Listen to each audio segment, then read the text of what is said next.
Te chi che se arriva con la metro in Piazza del Dom, fermata rossa e gialda.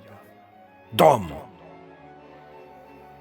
Chi come me la finisco già moda un po' di tempo, la sicuramente leggiù e studià i Promessi Sposi.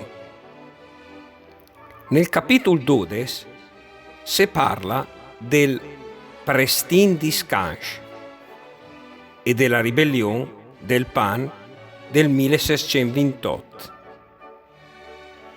In quel tempo là, Curs Vittorio Emanuele, si chiamava Cursia di Schav e la bottega la Guerra de Bon.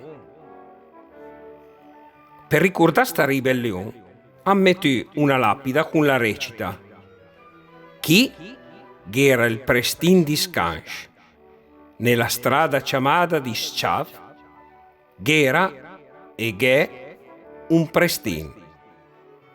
Promessi Sposi, capitolo 12.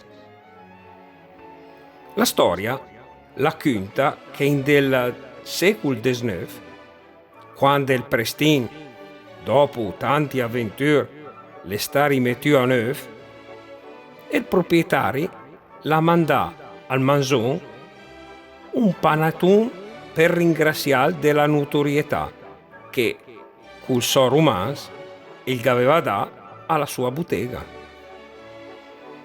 La K conta il Prestin dopo l'è stata buttata giù.